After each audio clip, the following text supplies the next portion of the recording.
Hola, muy buenos días, bienvenidos a Frente. Me encantaría que hoy nos siguiera las 2 horas de programa. Yo sé que es muy difícil para algunos por las actividades que tienen en sus trabajos o los mismos quehaceres hogareños.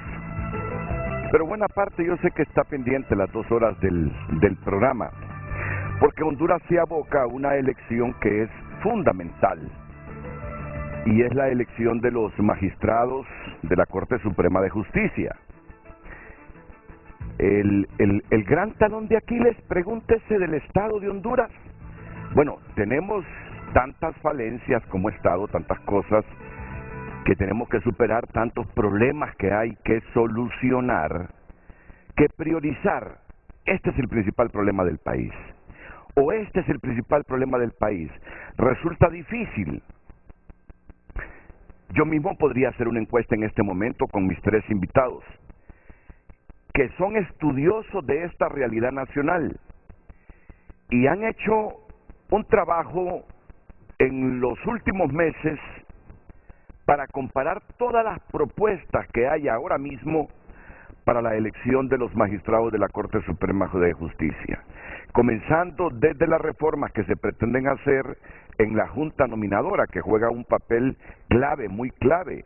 Usted sabe que la Junta Nominadora es conformada por 7 instituciones del Estado, que antes esas instituciones proponían 20 candidatos cada una. De hecho, mientras no se reforme la ley, proponen 20 candidatos, pero se piensa reformar la ley para que ahora cualquiera que crea reunir los requisitos se autoproponga. Ya no va a ser el COEP que le va a enviar una lista de 20 candidatos a la Junta Nominadora, o el claustro de profesores de las facultades de Derecho, o las centrales obreras, o el CONADE, y todas las instituciones que conforman la Junta Nominadora.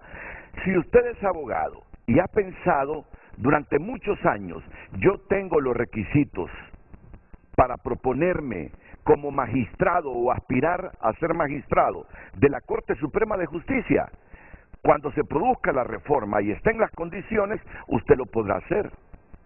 Usted lo podrá hacer. Entonces, el país se aboca justamente a este proceso para culminar con la elección de los 15 magistrados. Entonces les decía, los panelistas que hoy tengo aquí han estudiado todas las propuestas que al respecto se han hecho públicas, y algunas iniciativas que ya se han presentado en el Congreso Nacional. Qué bueno entonces comparar hoy lo que tenemos, los pros y los contras de esta propuesta, la fortaleza, las debilidades de esta otra propuesta, y así vamos a desarrollar el programa, tratando de crear conciencia, que usted se empodere y entienda que el futuro del país pasa por un poder judicial independiente. Yo creo que no hay que darle mayor explicación a los hondureños para entender que si queremos un Estado de Derecho fortalecido y un país con esperanzas que pueda salir adelante, que reduzca la inequidad en que vive, la desigualdad que tenemos, pasa justamente por ese poder judicial independiente. Porque uno de mis panelistas decía, Renato, ¿cómo hacerle comprender a los hondureños que el tema que vamos a debatir hoy y que el proceso de selección y elección de los futuros magistrados de la Corte Suprema de Justicia tiene que ver con sus mejores condiciones de vida más adelante? Yo sé que la gente lo entiende. Yo sé que la gente lo entiende y sabe que este proceso es importantísimo. Así que yo siempre felicito a la Asociación para una Sociedad Más Justa, la SJ, porque son estudiosos. Yo sé que en Honduras quien levanta la cabeza y todos los días tiene un trabajo, producto de quemarse las pestañas e investigar, lo quieren descabezar. Porque el éxito le duele a alguna gente, no sé por qué. Somos muy envidiosos, y si una organización tiene éxito, ya genera envidias. y las envidias vienen acompañadas de prejuicios y luego de expresiones de oposición y de descalificación. Pero yo les digo, esta organización investiga, estudia, analiza y se diferencia en algo que propone, y eso es bueno para Honduras. Por lo tanto, déjenme presentarles esta mañana al director de Justicia y Seguridad de la Asociación por una Sociedad Más Justa, Kenneth Madrid, que lo tengo aquí a mi izquierda. Bienvenido, Kenneth. Un gusto, Renato, gracias. Gracias a usted. A Lester Ramírez, que es el director de Gobernanza y Transparencia. Bienvenido, Lester. Muchas gracias, licenciado. Y además, promociona la juventud. Yo sé que hay muchos jóvenes estudiosos que están viendo cómo ASJ y otras organizaciones, el mismo COEP y otros, están promoviendo a la juventud, a los talentos, a los hipotes que se preocupan por sacar buen índice académico, a los que leen, a los que tienen en la lectura una herramienta personal para complementar los estudios de educación superior. Y eso es muy bueno, ir promocionando a los jóvenes, porque aquellos que están en la casa, y si el que está ahí pudo llegar ahí, ¿por qué no yo? Así que bienvenido a Juan Carlos Aguilar, que es oficial jurídico. Muchas gracias, Renato, por la invitación. Esperamos aportar el día de hoy en su programa. Estoy en lo correcto, ¿verdad? Ustedes han estudiado las propuestas que tenemos. No, y muchas gracias. Con mucha humildad recibimos sus palabras. Creo de que nosotros, si hay algo que nos caracteriza es estudiar, tratar de ser lo más objetivos posibles y aportar al país, ¿no? Y en la mañana de hoy eso es lo que queremos hacer. Sabemos de que en menos de un mes se convoca la Junta Nominadora. Sí. Esto va a atraer la atención de todos y todas las hondureñas para los próximos 6 meses. Es un proceso, es una Corte Suprema que va a definir el resto de la década. Va a estar hasta el 2030. Va a definir la justicia del país para el resto de la década, la política, se puede decir, judicial de Honduras, el desarrollo de todo lo que es el recurso humano judicial, la cobertura judicial, el combate a la impunidad, la reducción de la mora, todo lo que es la temática anticorrupción. Es decir, este es un momento trascendental para el país, para el Congreso Nacional, para los diferentes sectores del país, para el gobierno.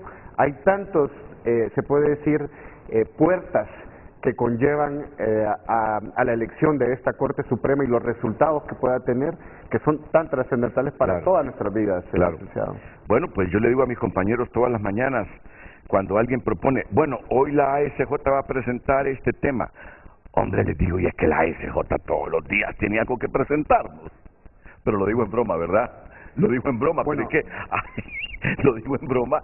Y se lo digo en broma a mis compañeros y lo estoy diciendo en broma aquí públicamente. Sí. Pero me concita pensar, me genera pensar que tienen muy buenos equipos de trabajo y que los trabajos los investigan previamente antes de presentarlos, 2, 3, 4 meses. Bueno, o sea que pasan en constante estudio e investigación. Hay un jefe nuestro, un jefe estadounidense que nos dice que la verdad que ASJ parece que son 4 ONGs en una, porque son educación, seguridad, transparencia, y además de eso tenemos proyectos a nivel comunitario con muchos niños, con las escuelas también. Entonces también tenemos mucha proyección a nivel de base también, ¿no? Mira, solamente a nivel, se puede decir, mediática, ¿no? Y los proyectos que se vienen gestando, Renato, no de un día para otro, ¿verdad? Sino que efectivamente los trabajos de investigación que están teniendo los resultados ahora se han venido gestando hace 6, 8 meses atrás, y es de tener un poco la visión de cómo queremos ver el país en los próximos 6, 8 meses, y en esa medida hemos tratado de estar produciendo, de tener resultados ahora no solo en el área de salud, educación, transparencia, como dice Lester, democracia, seguridad, justicia, y son sectores que los trabajamos de forma conjunta también con las instituciones, con la sociedad, para efecto de promover un poco nuestra visión, nuestra misión, el efecto de que nosotros queremos que la sociedad funcione de manera equitativa, porque si funciona bien, vamos a tener, obviamente, grupos vulnerables menos golpeados por cada una de las situaciones que pasan en el país. Y ustedes rompieron con, yo diría, una forma errónea de la sociedad civil. y es que trascendieron la crítica y comenzaron a proponer.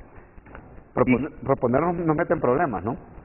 También. Correcto, porque la propuesta implica tener que asociarse. Así es. Es decir, y algunos malinterpretan cuando se propone y uno busca asociarse en función de hacer los cambios, ya se vendió,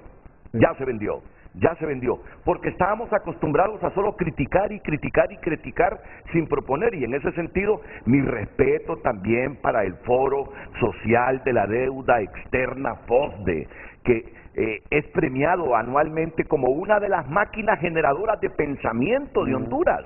También el FOSDE ha trascendido la crítica propone. Me gusta cómo está actuando el CESPAD también, y así estoy viendo instancias de sociedad civil generadoras de pensamiento, que es lo que necesita Honduras. Exacto, Renato, y mire, lo que usted manifestaba, y en efecto así es, mire, uno cuando no solo tiene que tener una crítica destructiva, sino que uno tiene que tener una crítica constructiva, proponer, cambiar, y eso nos ha llevado a que nosotros, no solo, Renato, estemos desde atrás de la baranda proponiendo, sino que también trabajando con las instituciones. Y le puedo poner ejemplo, Renato, miren, muchos nos han criticado que trabajábamos con el gobierno anterior, pero se trabajaba con las instituciones para garantizar la efectividad, y le doy un ejemplo: el Instituto de la Propiedad tenía una efectividad menor al 30%, muy baja. ¿Y quiénes eran los perjudicados? Las personas de bajos recursos que no obtenían sus títulos de propiedad, no podían tener las escrituras de sus casas y no podían tener seguridad jurídica. ¿Qué pasó con esto, Renato? Que al final de que nosotros terminamos esa gestión con ellos, había una efectividad mayor del 80%. ¿Qué pasó?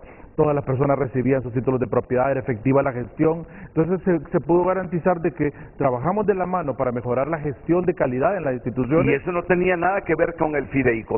Absolutamente nada, Renato, absolutamente nada. Es mejorar procesos internos, mejorar calidad, garantizar que el usuario reciba un trato de calidad, y eso mismo hacemos en diversas instituciones, como en el Poder Judicial, en el Ministerio Público. Trabajamos para que se tenga una gestión de calidad hacia el usuario. Solo para que vea un detalle, ese tema, hay una técnica y hay un mecanismo que se llama cámara de GESEL, y esto funciona en los sistemas de justicia, especialmente para evitar que niños, adolescentes, mujeres, sean revictimizadas contando su historia del abuso o de la violación que sufrieron.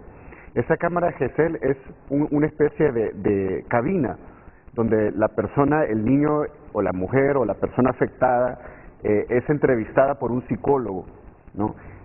Solo una vez se entrevista y se graba esa entrevista. Esa grabación sirve para presentarla en el proceso criminal contra el abusador.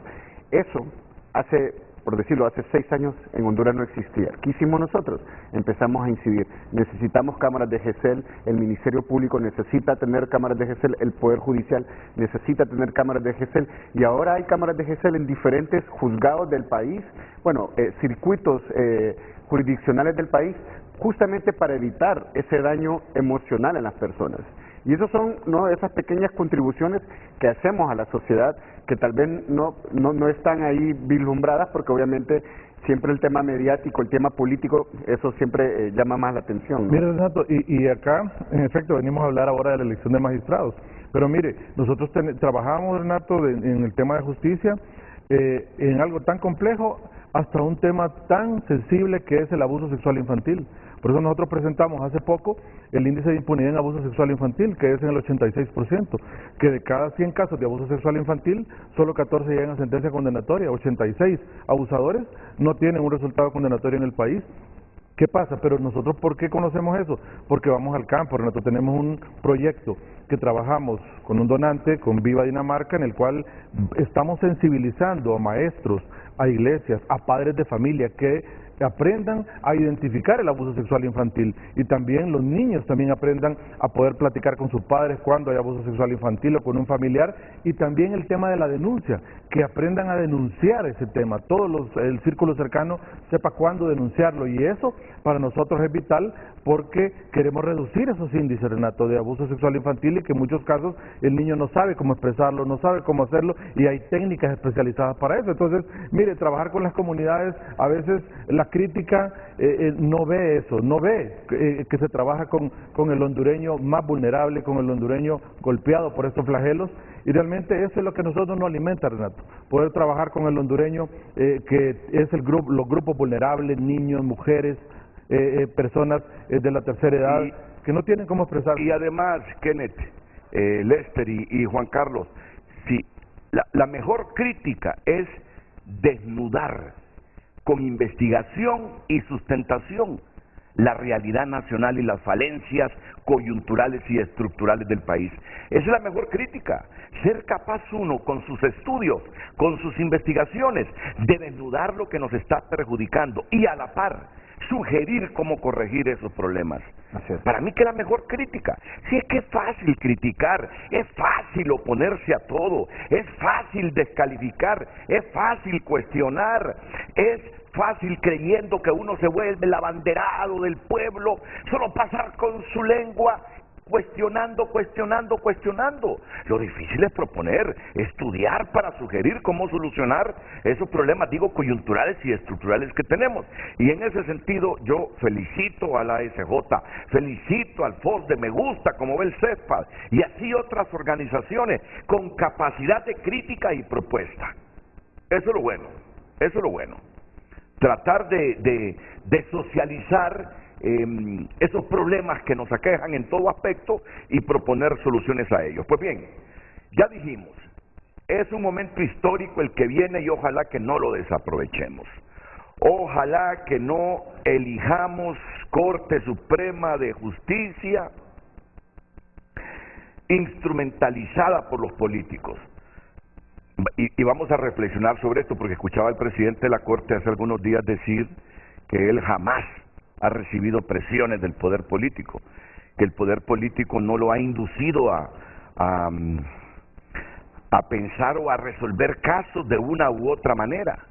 Pero bueno, la percepción que tenemos nosotros es que no hay un poder judicial independiente. Y mientras Honduras no tenga un poder judicial independiente, muy difícilmente usted tendrá un Estado de Derecho. Y mientras no tenga Estado de Derecho, como lo decía Ali Chakalfur ayer, que nos decía, estos son los 4 pilares del Estado de Derecho, usted no piense que Honduras va a resolver sus problemas, ni que las condiciones de vida van a mejorar para nosotros, que vamos a reducir la desigualdad y la inequidad. Olvídese de eso.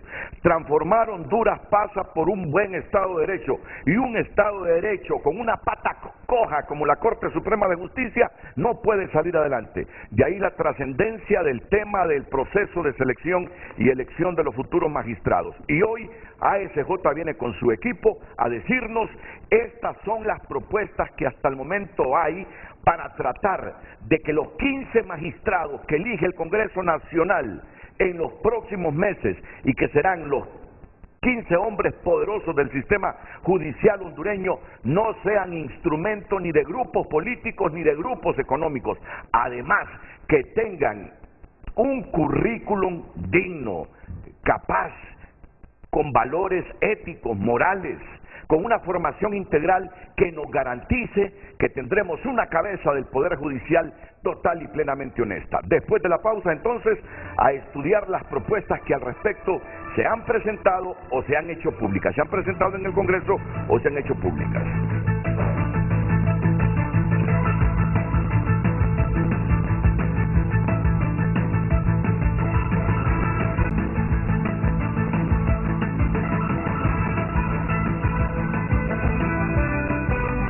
Hoy en Tu Nota es presentado por Banco de Occidente. Sueñe, planifique y ahorre. Hágalo en grande con Banco de Occidente. Si está pasando, está en tunota.com. Estas son las noticias esta mañana de viernes. Y el titular dice, remanente de Ágata se convertiría en la primera tormenta tropical del Atlántico. De hecho, casi lo es ya. Es una depresión tropical, se llamará Alex y dejará lluvias en el 75% de nuestro territorio en esta jornada de viernes. Está pasando nuevo tiroteo en Estados Unidos, ahora en un cementerio de Wisconsin. Acusado de la masacre en supermercado de Búfalo, se declara no culpable. Chimbo de gas LPG mantiene su precio en Honduras. Zelensky promete la victoria de Ucrania al cumplirse 100 días de invasión rusa. Estas y otras noticias, también noticias deportivas, de entretenimiento, están disponibles en tunota.com y por cortesía de Banco de Occidente. Recuerde que Banco de Occidente tiene para usted préstamos para auto, préstamos personales, tarjetas de crédito, débito y recargable. Banco de Occidente, apoyando al pequeño de hoy, hacemos el grande del mañana. Hoy en Tu Nota fue presentado por Banco de Occidente. Goce del respaldo, la confianza y la seguridad financiera que necesita. Bueno, lo primero que nos gustaría saber es cuántas propuestas hay. En total hay 3. 3 propuestas. Sí. ¿Cuáles son esas propuestas? Bueno, la primera propuesta que se ha presentado es la que es, se puede decir, se inspira mucho en el modelo guatemalteco de las comisiones de postulación. Esta la presentó la abogada Fátima Mena del Congreso Nacional, la vicepresidenta. La segunda la presentó el diputado también Russell Tomé. Y la tercera la presentó el Poder Ejecutivo y fue trabajada a través de la Secretaría de Transparencia con apoyo también de la ONU. Muy bien, entonces son 3 propuestas las que tenemos, una de el Ejecutivo a través de la Secretaría de Transparencia que dirige Edmundo Orellana, una propuesta de la diputada del Partido Salvador de Honduras, Fátima Mena, y la otra propuesta del Partido Libre a través de Russell Tomé, el diputado Russell Tomé.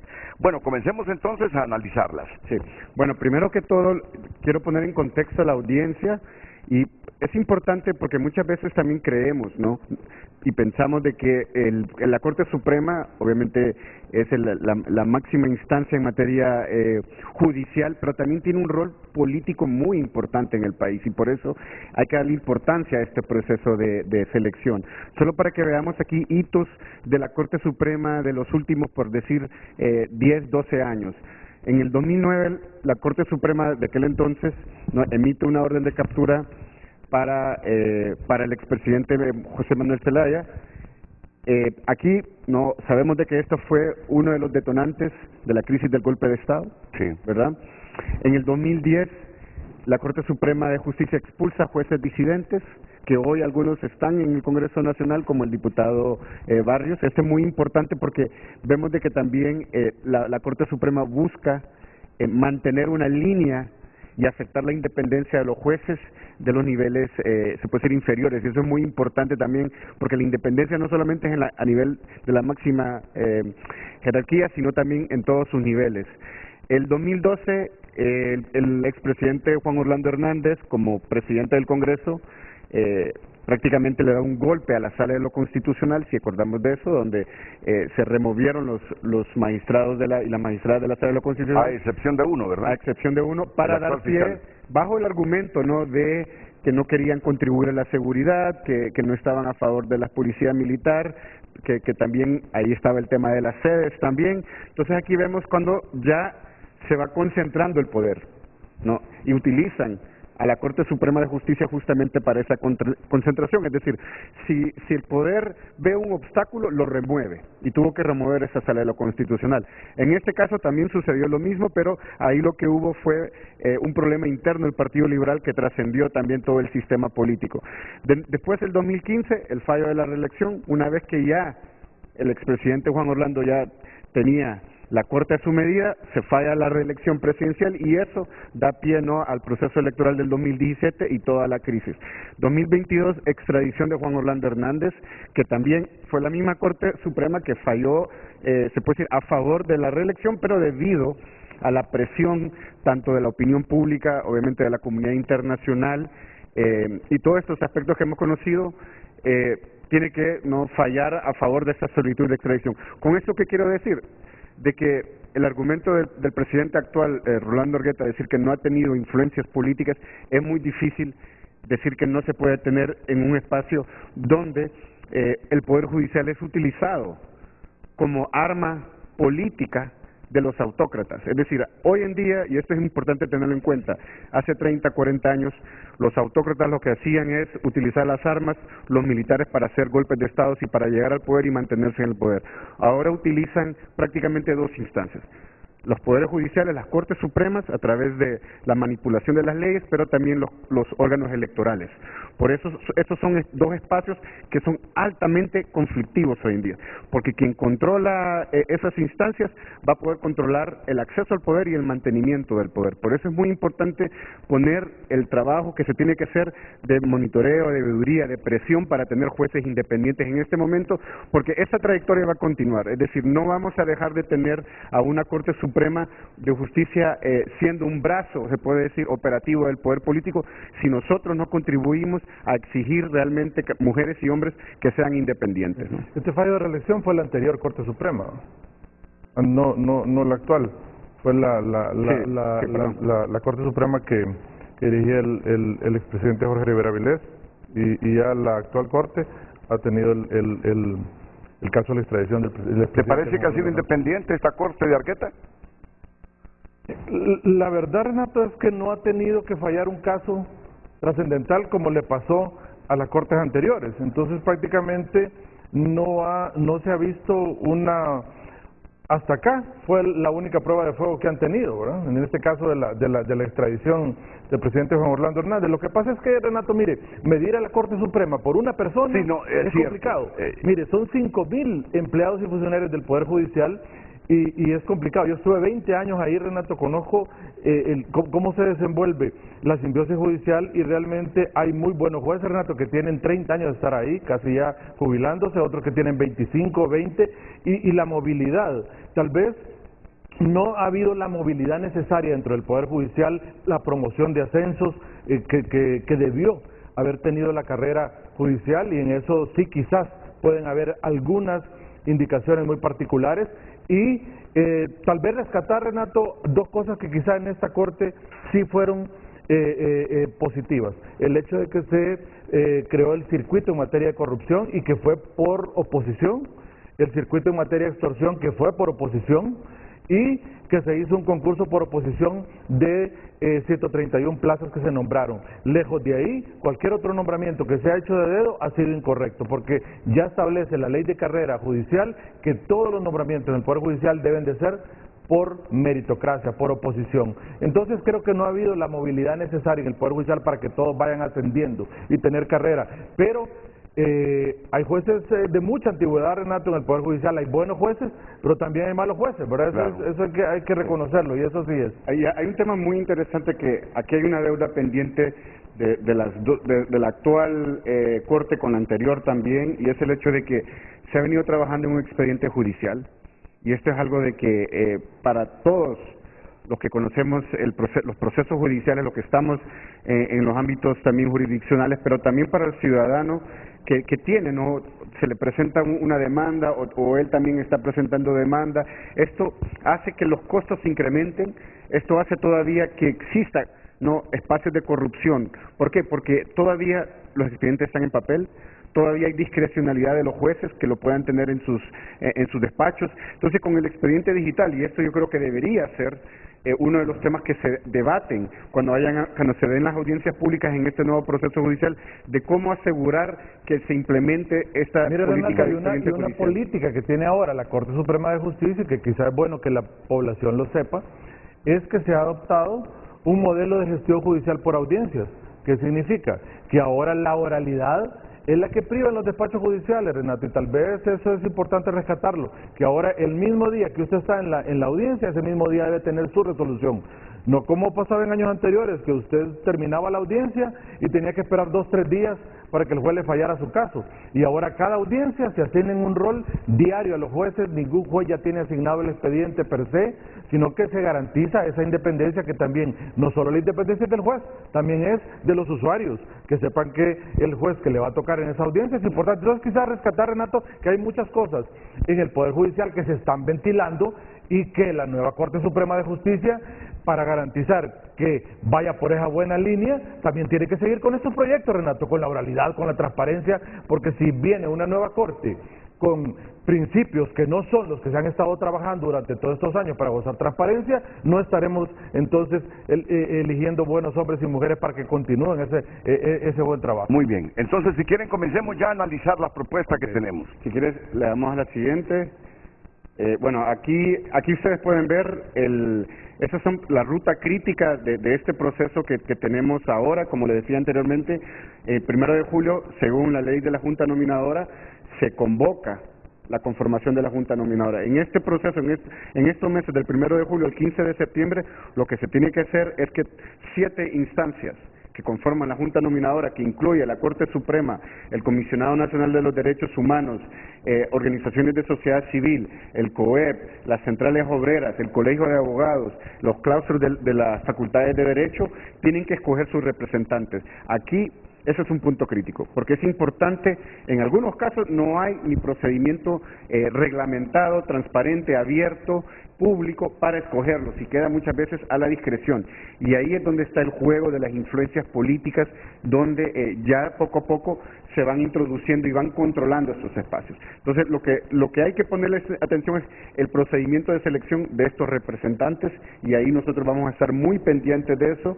Tenemos una iniciativa donde vamos a hacer monitoreo y vamos a visitar a cada una de estas instancias para pedirle participar como observadores en este proceso. En otras palabras, jóvenes también, perdón. El Colegio de Abogados, en otras palabras, te decía, en otras palabras, no tiene un reglamento el Colegio de Abogados para seleccionar a sus representantes. En el caso del colegio sí dice específicamente que debe ser elegido en asamblea por el Colegio de Abogados, y también en el caso de la sociedad civil dice que todas las organizaciones de sociedad civil deben ir a asamblea y elegir al representante. Hay casos en que no lo manifiesta, ¿verdad? Por ejemplo, y ya se establece, el comisionado, pues es obviamente el titular, el que asiste, y en el caso de la Corte Suprema, pues obviamente es, ellos en pleno establecen quién va a ser el representante ante la en el caso de Junta Nominadora.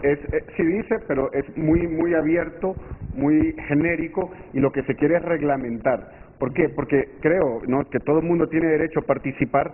Sin embargo, en un tema tan importante y tan especializado, aquí hay que darle un perfil especial a las organizaciones, y estas organizaciones tienen que demostrar de que tienen experiencia en temas jurídicos, es decir, organizaciones de derechos humanos, organizaciones de protección de la mujer, organizaciones de protección de la niñez, organizaciones que luchan contra la corrupción. La vez pasada, y aquí con el respeto debido, fue la organización de los pastores, ¿no? Entonces, sí, todo el mundo puede participar, pero ¿quién tiene las condiciones de experiencia, de capacidad técnica, de conocimiento de los problemas de la Corte Suprema? Esos son los elementos reglamentarios. Y hay algunos requisitos que vamos a rescatar de uno de los anteproyectos, que obviamente sí le da algunos criterios ya para poder seleccionar a esa persona, que puede tener alguna característica, y eso es rescatable. Ok, entonces, entre el 1 de julio y el 15 de septiembre se convoca y se juramenta e instala la Junta Nominadora. Así es. Los próximos 4 meses ya es el proceso se puede decir, recepción de postulaciones, evaluación de los currículos, investigación de los candidatos, las audiencias públicas que se tienen que hacer, y las pruebas de confianza también, que eso es otro tema que también abre mucho el debate por su viabilidad, su legalidad y todos estos temas que sin duda alguna aquí va a generar mucho debate. Ya para el 23 de enero del próximo año, del 2023, se entrega la nómina de 45 hombres y mujeres, y a partir del 25 de enero ya el Congreso Nacional inicia la votación. Del próximo año. El 25 de enero del próximo año inicia la votación para elegir a los 15 magistrados. Es importante, Renato, que la nueva Corte termina hasta el 16 de febrero, ¿verdad? No como en periodos anteriores, que culminaba el 25 de enero. Ahora cambia hasta el 16 porque se eligieron muy tarde. Entonces, el periodo, que es de 7 años, culmina el 16 de febrero. O sea que estamos a menos de un mes para que se inicie todo el proceso. Y después son 6 meses. Muy bien, no te aflijas, Juan Carlos Aguilar, que así es al inicio. Se escucha a los mayores, la experiencia, y después se va entrando poco a poco. No te preocupes. Sigamos con este proceso. Ahora le damos aquí la guitarra a Juan Carlos. Sí. Dele, Juan Carlos. Y precisamente para retroalimentar un poquito, se hace la pregunta: ¿hay tiempo para una nueva ley de selección de altos funcionarios públicos? ¿Hay tiempo para que se hagan reformas a la actual ley orgánica de la Junta Nominadora? ¿O simplemente vamos a continuar con el procedimiento que se aprobó a partir de 2001, ¿no? Entonces, aquí comenzamos con el proyecto o el anteproyecto que se presentó por parte de la Secretaría de Transparencia en acompañamiento con el Poder Ejecutivo, en donde hemos identificado 10 fortalezas que están orientadas. La primera es que se elimina la titularidad, de que la Corte Suprema de Justicia pues sea el presidente de esta junta nominadora, y a partir de ahí, pues, en consideración para evitar conflicto de interés y otras situaciones, considerando que la Corte Suprema de Justicia pues es el órgano, el ente que más poder y en cuanto a la jerarquía se refiere, pues podría representar un conflicto de interés. Como segundo tenemos, y que esto es un elemento muy importante, el tema de la inclusión de inhabilidades para ocupar cargos judiciales por parte de las personas que integren la Junta Nominadora. Pero creemos que esto debería de ir más allá, porque bajo el hipotético de que se existiese algún tipo de negociación, algún tipo de promesa para estos representantes que integran la Junta Nominadora para ocupar algún cargo posteriormente, no debería limitarse al Poder Judicial, sino que debería de ir orientado también a otras dependencias gubernamentales, a otras instituciones y otros poderes del Estado, ¿no? Por otro lado, y lo que ha sido un debate permanente ya con ustedes, señálalo, por favor. La número 3 es que la Junta Nominadora no puede proponer candidatos. Se elimina esa facultad, ese poder que tenía la Junta Nominadora para proponer candidatos, como lo mencionaban anteriormente, pues eran 20 candidatos que se proponían por cada una de los integrantes de la Junta Nominadora. Quiero repasar, estas son las fortalezas, lo que está en este momento comentando Juan Carlos Aguilar, oficial jurídico de ASJ, de ALAC, ASJ, son las fortalezas de la iniciativa de la Secretaría de Transparencia para este proceso de selección y elección de los futuros magistrados de la Corte Suprema. Una de las fortalezas, ya lo dijo, elimina la titularidad del representante de la Corte Suprema de Justicia como el presidente de la Junta Nominadora. Ya no será, en este caso, Rolando Argueta, el presidente de la Junta Nominadora. Bueno, solo para aclarar, lo que tiene el Pleno de la Corte Suprema de Justicia es que ellos nombran al presidente de la Junta. Aquí esto es muy importante porque aquí es donde empiezan los conflictos de interés, como le decía. Además de eso, rompe con el principio de igualdad. Esta es una Junta y en la Junta todos están en iguales condiciones, en teoría. Entonces, lo que se propone, tanto en esta ley como también en la Fátima Mena y como en la de Razón también, que eso me parece interesante, que hay coincidencia, es que la presidencia se escoja por sorteo en el momento. Eso me parece muy, muy factible. Y además, quiero aclarar algo, son propuestas, lo que estamos comentando son propuestas. La segunda fortaleza de la propuesta del Mundo Orellana es la inclusión de inhabilidades para ocupar cargos judiciales por personas que integren la Junta Nominadora, aunque no debería limitarse al sector justicia. Ya hablamos que la Junta Nominadora no puede proponer candidatos. Y vamos con la cuarta fortaleza, por favor, Juan Carlos Aguilar. La cuarta, y que este es un tema muy importante, sobre todo con tema de derechos humanos, es la inclusión de estándares internacionales en materia de acceso a la justicia, sobre la importancia de por qué tener un poder judicial independiente, un poder judicial autónomo y sobre todo un poder judicial que garantice el acceso a cada una de las personas, ¿no? De esa independencia de las altas cortes, y esto pues ha sido abordado de una manera muy amplia en la parte introductoria de la ley y que creemos que pues son elementos muy importantes para la inclusión, ¿no? Por otro lado, la número 5 es que se ampliaron las prohibiciones para integrar la Junta Nominadora. Aquí, además de las que ya establece la Constitución de la República, por ejemplo, se establecieron que personas que han sido acusadas por delitos de narcotráfico, lavado de activos, corrupción, no pueden integrar la Junta Nominadora, así como las que se encuentran insolventes con el fisco, personas, y esto es muy importante por el tema de conflicto de interés también, personas que pertenezcan o que estén activamente dentro de un partido político no puedan integrar la Junta Nominadora, y este es un elemento bastante importante. Luego pasamos al número 6, este número 6 también en cuanto al acceso y a los derechos de las mujeres, la ampliación de estos derechos de las mujeres es muy importante y de momento creo que la de Fátima Mena pues menciona un poco, pero no tan específico como este, es la inclusión de género para integrar la Junta Nominadora y los 45 candidatos a ser magistrados. Inclusive, en el tema de la Junta Nominadora, pues se menciona claramente de que tanto o bien sea el miembro propietario o el miembro suplente, pues tiene que ser una mujer. Y para el caso de los 45 candidatos a ser magistrados, ya esa nómina, después de que se ha desarrollado el proceso, después que se ha filtrado cada una de estas etapas, dice que 23 candidatos tienen que ser mujeres y 22 tienen que ser hombres. Entonces, inclusive ahí se le otorga una plaza más al tema de derechos de la mujer para poder integrar este poder del Estado posteriormente bajo los requerimientos del Congreso Nacional, ¿no? Eso es muy interesante. Es un avance. Hay paridad, o sea, no es en la cuota del 30% como se tilda en la ley electoral, es más avanzada, es más innovador porque sí busca la paridad, ¿no? Esperemos de que esta paridad se busque también en la lista de los 15 Correcto. y 15 magistrados. El detalle también, y esperamos que también las mujeres buenas de este país y que son estudiosas también se autopropongan, ¿verdad? Y que también se logre ese cupo, ¿verdad? Claro.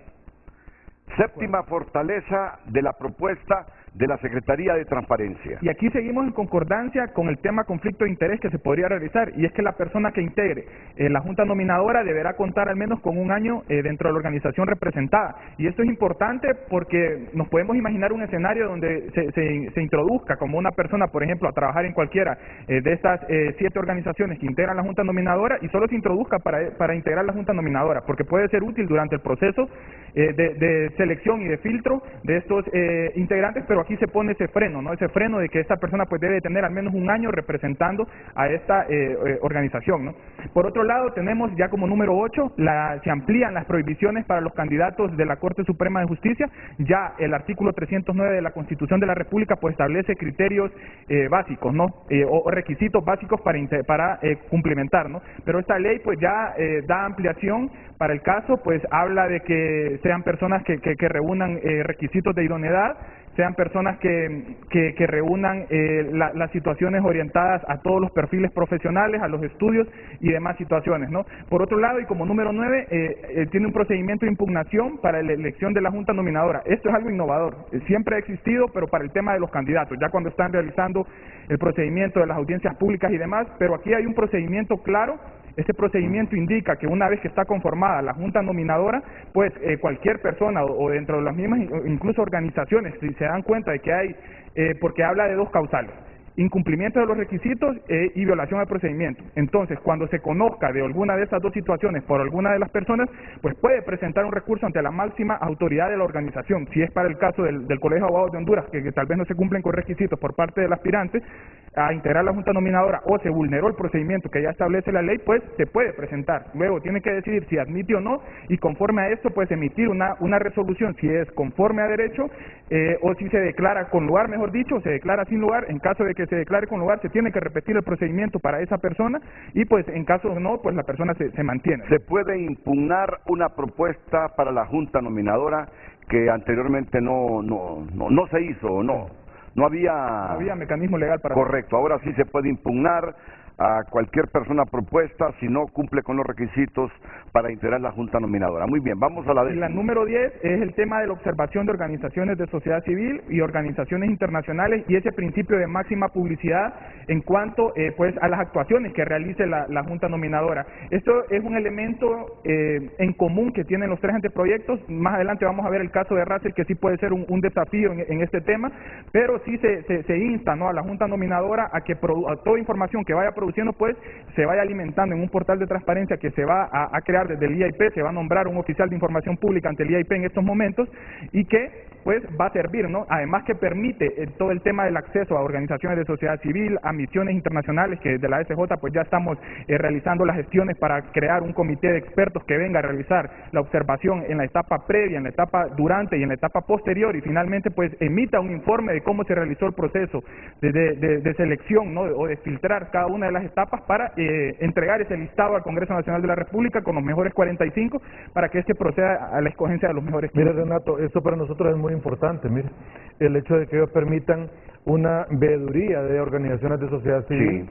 Sí. Y nosotros como ASJ estamos proponiendo también obviamente la veeduría internacional. Vamos a traer expertos internacionales para que puedan verificar todo el proceso, cómo se desarrolla, su legalidad, el respeto a la propia ley de la Junta Nominadora, la Constitución, y garantizar, Renato, ese derecho que tiene también toda la sociedad de estar informado de todo lo que está sucediendo ahí. Claro. En Juntas Nominadoras pasadas, eso era un secreto, saber qué pasaba ahí o qué estaba sucediendo, ¿verdad? Recordemos que esta va a ser la 4ª Corte Suprema de Justicia que se va a elegir con esa reforma constitucional que se dio en el año 2000 y 2001. Pues hemos visto y ustedes han comentado las 10 fortalezas de esa propuesta de la Secretaría de Transparencia para la elección de la Corte Suprema. Bastante potable, Renato. Bastante potable. Sí, bastante potable. Pero tiene sus debilidades. Bastante potable. Tiene más fortalezas que debilidades. Totalmente. Nos gusta bastante. ¿Tenemos las debilidades?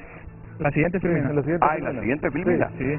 Bueno, se moja Kenneth Madrid y dice bastante potable esta propuesta que hace el secretario de Transparencia. Vamos ahora con el tema de desafíos. Nosotros lo hemos llamado desafíos más que debilidades, porque todavía está en un proceso de construcción y ese es el desafío para el Congreso Nacional de la República, lograr cumplimentar estos 4 elementos que hemos identificado como desafíos para que la ley, pues ninguna ley es perfecta, pero sí para que sea una ley más robusta, una ley mucho más fuerte, y aquí vemos la número 1, y que este es un tema que lo hemos hablado y lo hemos discutido bastante. No se incluye un fondo independiente para el financiamiento de la Junta Nominadora.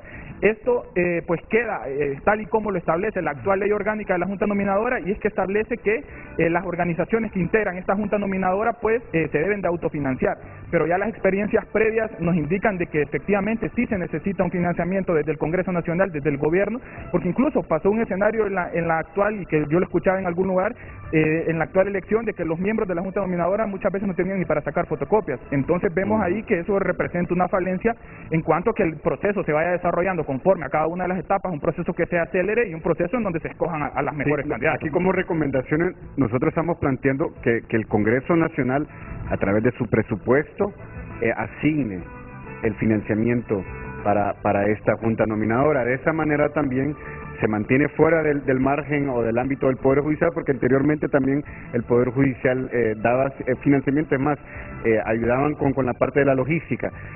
Otro tema que estamos proponiendo también es el tema de que hablábamos de la conformación de la Junta Nominadora, es que no se maneje de manera discrecional la información, y eso más adelante lo vamos a explicar cómo vamos a manejar eso. Ahí, Renato, la historia nos trae a nosotros poder hacer ese desafío. Estos desafíos, Renato, son para la comisión de dictamen que va a haber estos 3 proyectos, ¿verdad? Que es la Comisión de Legislación y Asuntos Constitucionales. Mire, y este tema es para que ellos puedan mejorar ese anteproyecto o todo, ¿verdad? En conjunto, y tomen las mejores expectativas. En procesos anteriores no se ponían de acuerdo, Renato. La ley orgánica actual dice que cada uno va a poner una parte del presupuesto y se van a autofinanciar. Mentira, en la práctica cuesta mucho, y al final terminaba el Poder Judicial poniendo el local, poniendo insumos y hasta personal, y por eso es que el Poder Judicial en alguna medida se sentía con la capacidad y de esta manera es una táctica también para obstaculizar el proceso. Se obstaculiza a través de no darle dinero. Sí. ¿No? Y se vuelve más improvisado, se reducen los tiempos. Bueno, en el proceso anterior nos dimos cuenta que hasta en la Universidad Nacional le fueron a tocar la puerta, porque dijo Juan Carlos, no tenían para fotocopiadoras. Miren, vamos a hacer algo, porque yo debo buscar mecanismos. Ya de hecho, solo el tema como tal debe ser de interés nacional, pero debo buscar mis mecanismos internos para que la gente tenga más interés todavía. Claro. Vamos a ver. Kenneth Madrid dijo: esta propuesta del Mundo Orellana es potable, porque al final se trata de comparar las 3 propuestas y decir, nos parece más potable y más completa esta o esta. Son 3 las que tenemos. Sí. ¿Qué te parece la del Mundo Orellana, Lester? Bueno, a nosotros nos parece, como dijo Kenneth, igual potable. ¿Por qué es potable? Porque no se requiere tantos ajustes, son muy quirúrgicos y son en los puntos críticos. Además de eso, tiene el sello de la ONU, ¿no? Ah, esta tiene el sello de la ONU. Fue trabajada. La del Mundo Orellana. Fue trabajada conjuntamente con la ONU. Muy bien. ¿Y a ti, Juan Carlos? Efectivamente, también la del doctor Mundo Orellana, y también en función de que esta se limita exclusivamente a la Corte Suprema de Justicia. Más adelante vamos a ver que tanto el anteproyecto presentado por la diputada Fátima Mena como Rachel Tomé ya pretende regular todos los procedimientos de altos funcionarios que escoge el Congreso Nacional. En una se intenta regular 13, en otra 11, y ahí ya entramos a muchos requisitos constitucionales incluso que llevan mucho más tiempo. No se puede meter a todos en la misma bolsa, porque tienen procesos diferentes en la Constitución. Bueno, ya vamos a llegar a ese momento cuando miremos y comentemos las propuestas tanto de Rachel como de Fátima. Estábamos con los desafíos. Sí. Vamos con los desafíos. Ya está comentado el desafío 1, el desafío 2 de esta propuesta del Mundo Orellana. Sí, es el tema de la reducción del límite de edad para integrar la Junta Nominadora. Hubo una reducción a 25 años. Consideramos que el tema de edad se debería de quedar en el tema de 30 por todo el tema de expertise profesional, de estudios realizados y demás situaciones que podrían crear matices, ¿no? para integrar esta Junta Nominadora. Una persona de 25 años de edad todavía, Renato, le falta un poquito de experiencia. No es que menospreciemos la juventud, al contrario, ¿verdad? Aquí está. ¿Qué edad tiene Juan Carlos? 27. Mire, Juan Carlos ya puede conformar la Junta Nominadora. Pero yo apoyo que se mantenga en 30 años. Pero creemos que es necesario, Renato, después de graduados, tener por lo menos unos 7, 8 años de expertise profesional para poder conocer el contexto. Acordémonos de que estas personas van a evaluar los candidatos. Claro. Entonces, tienen que tener conocimientos jurídicos de la litis, van a evaluar a personas de más de 25 años de experiencia. Entonces, sí creemos que eso lo deben de reconsiderar. Muy bien, vamos con el desafío 3. El número 3, y era lo que hablaba Lester al inicio, es que no se definen los procedimientos de selección claros para integrar la Junta Nominadora para el tema de organizaciones de sociedad civil, confederación de trabajadores y para el claustro de profesores. Solo se menciona dentro de las organizaciones a integrar esta Junta Nominadora de que pues deben de escoger un representante, pero en contraposición al caso COEP, al caso Colegio de Abogados, a la misma Corte Suprema de Justicia para nombrar a su representante, que sí establece un mecanismo de cómo lo tienen que realizar, pues para estos 3 elementos y que sí deberían de fortalecerse, ¿no?, y ser reconsiderados, sí hay que realizarlos, porque es importante no saber con claridad qué representante y bajo qué procedimiento va a integrar esa Junta Nominadora. Por otro lado, tenemos el número 4. Aquí somos fiel creyente de que a pesar, o así como el Congreso Nacional de la República apruebe esta nueva ley de selección, también tiene que crear el reglamento, porque actualmente se deja una alta discrecionalidad para que la Junta Nominadora pues cree un reglamento de la ley, un reglamento que normalmente es temporal en funcionalidad a la durabilidad del procedimiento. Se deja la creación de instrumentos técnicos y creemos también que se tiene que dejar una flexibilidad para la Junta Nominadora con respecto a la evaluación. Con respecto a la evaluación de los perfiles, a la evaluación de todos los expedientes, la evaluación de las mismas pruebas, el tema de las audiencias públicas, pero sí creemos que se debe comprometer el Congreso en ese sentido a dejar ya reglamentado, ¿no? Sí, en esto tal vez, bueno, ahí perdón, te digo la palabra. Ahí, Renato, del 3 era lo que yo le decía, mire, por ejemplo, en esas organizaciones de sociedad civil es muy peligroso porque puede entrar el ingrediente político. Usted lleva 300 patronatos a un auditorium y impone a una persona. Correcto. Entonces, no es correcto, tiene que haber un procedimiento definido, como cada organización de sociedad civil puede introducir un candidato y después llevar un mecanismo mucho más sencillo para poder hacer ese tema. Con el punto 4, perdón que te corte ahora, Kenneth, aquí es importante, nosotros con Kenneth tuvimos la experiencia y por eso es que hablamos con tanta propiedad sobre ese tema. Estuvimos en los procesos de la selección de los jueces anticorrupción, también los jueces antiextorsión y también de los FERCO. Y ahí la tendencia, ¿no?, era que nosotros establecimos claramente, miren, ya de cajón los candidatos y candidatas ya cumplen con el perfil profesional. O sea, no le vamos a estar dando 30 puntos porque entrega un título de universidad o 5 puntos porque le entregan un título de maestría. O sea, ya se sabe que las personas que están participando ya tienen un nivel académico y no vamos a estar dándole puntuaciones a la parte académica, además, por lo obvio. Por lo obvio. Entonces, en eso, nosotros lo que hicimos con Kenny, y lo hablamos con la MAS y lo hablamos con el Poder Judicial y con el Ministerio Público, bueno, lo vamos a reducir a un mínimo de 20 puntos.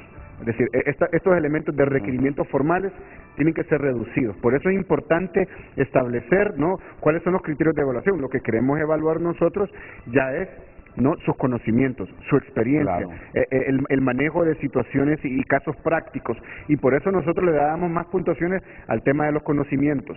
Y su trayectoria. Nosotros hicimos pruebas de conocimiento, y ¿qué hacían las personas que participaban? Por sorteo, sacaban las preguntas, ¿no?, y esas eran las respuestas que en función a las preguntas. O sea, todo un mecanismo donde el elemento que queremos nosotros es experiencia, conocimiento, manejo de casos, y después nos íbamos a las audiencias y venían las entrevistas también. Entonces es muy importante ir cambiando ese chip, claro, porque miren, nosotros hemos visto expedientes donde ponen diplomas de hasta de cocina, diplomas de bisutería, diplomas, o sea, no, ustedes tienen que saber de que ya entendemos que ustedes son profesionales del derecho y si están, ¿no?, a este nivel participando es porque usted tiene la capacidad, claro, de participar, ¿no? Miren, Dato, y ahí las etapas, de esas experiencias buenas que han habido en el país, ya no se deben obviar etapas de estándares internacionales. Evaluación curricular, donde se definen los requisitos de la Constitución, su experiencia profesional, etapa de conocimientos que es necesario evaluarlos, pues si sabe o no sabe, audiencias públicas,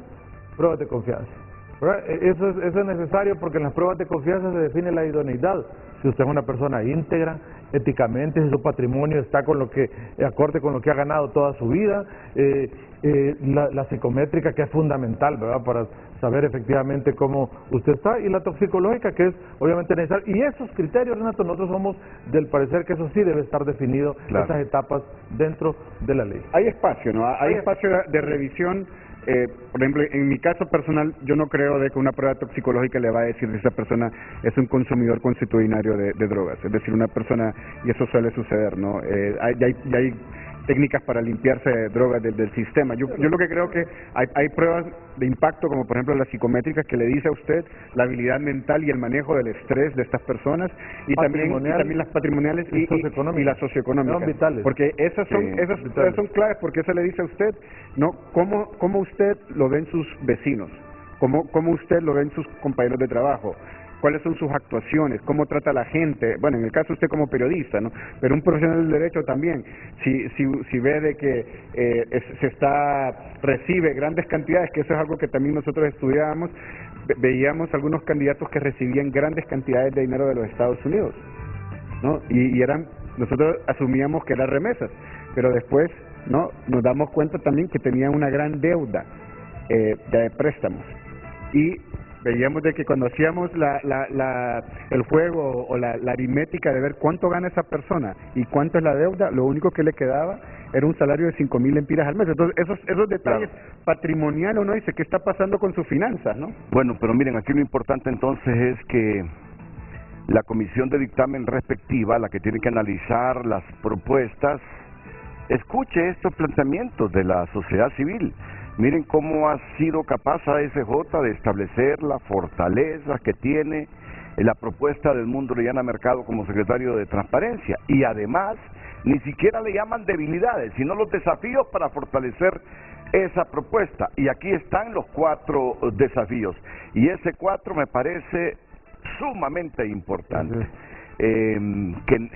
Establecer, dicen ustedes, que no quede a discrecionalidad de la Junta Nominadora, establecer los mecanismos y porcentajes con que evaluar al candidato a magistrado. Definida cada etapa de una sola vez en la ley. Y establecer qué cosas, qué aspectos se deben puntuar mejor. Establecer qué cosas se deben puntuar mejor. La ponderación. La que tú decías, la que estaba diciendo Kenneth en Madrid, de eso se trata. Miren, de esta manera contribuimos. El medio de comunicación facilitando espacios para debatir este tema, los que están estudiando con mucho rigor las propuestas, tener el espacio para decirlo públicamente, y los diputados que dictaminan, escuchar y decir, tienen razón esos muchachos, esos jóvenes de ASJ, fortalezcamos esa propuesta de El Mundo Orellana Mercado con esto, con este otro punto, con este otro punto. De esa manera estamos contribuyendo a que la próxima Corte Suprema de Justicia, o al menos los 15 magistrados de la próxima Corte Suprema de Justicia, reúnan requisitos, sean idóneos y no estemos posteriormente cuestionando el comportamiento y las decisiones y los fallos judiciales. Vamos a la pausa comercial. ¿Con qué venimos? Sería ya con el anteproyecto de la diputada Fátima Mena, ¿no? Con el proyecto de Fátima Mena. Ahí tenemos la diputada Fátima Mena. La fortaleza se igual los desafíos. Atentos.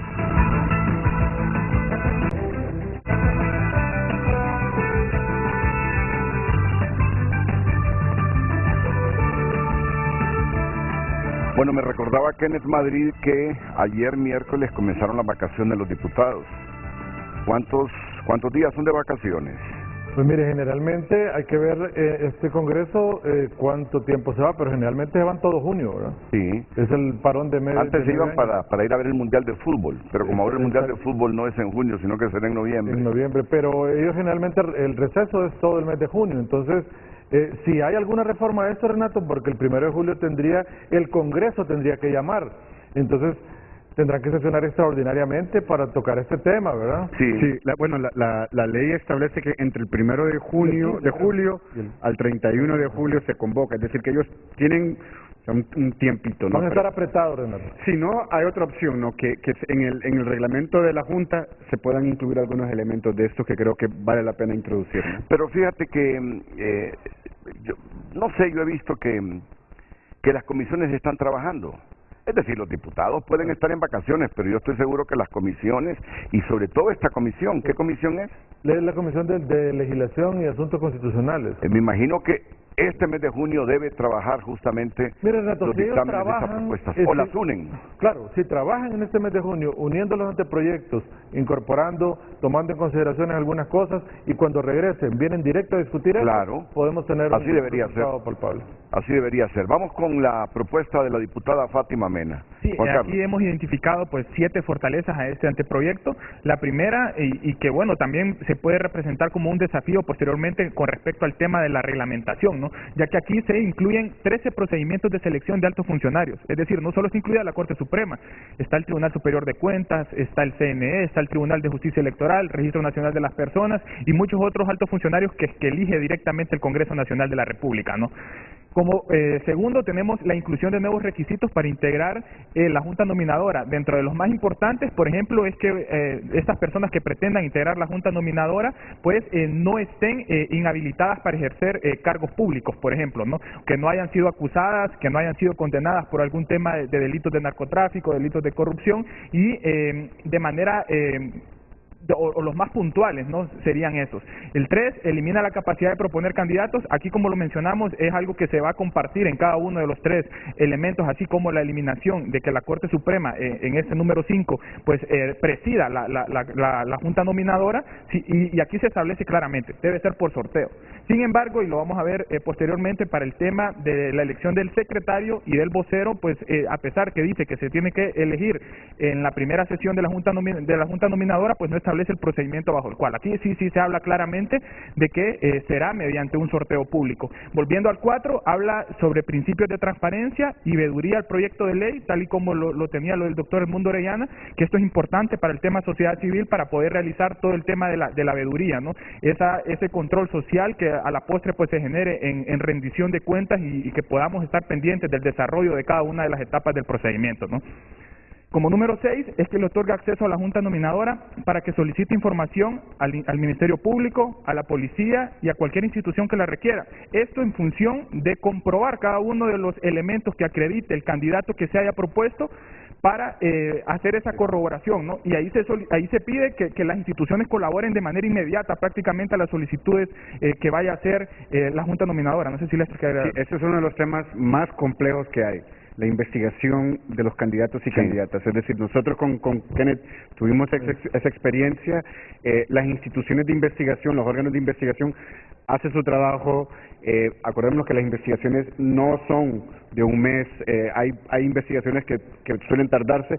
Por eso es que también nosotros, dentro de las recomendaciones, es que estas juntas nominadoras puedan tener, ¿no?, desde antes la capacidad instalada de tener una instancia que apoye la investigación. Eso es muy importante porque, como digo, son investigaciones que se tienen que ser muy, muy detalladas, muy exhaustivas, y acordémonos que en Honduras, y esto es algo que hemos visto en la práctica, ¿no?, muchas veces las denuncias que se hacen son denuncias más que todo de suposiciones, de especulaciones, que no tienen realmente una sustento documental o testimonial, y por eso hay que investigar mucho más a profundidad. Y la Junta Nominadora es bueno que tenga un equipo técnico, ¿no?, para que le dé seguimiento a todo eso.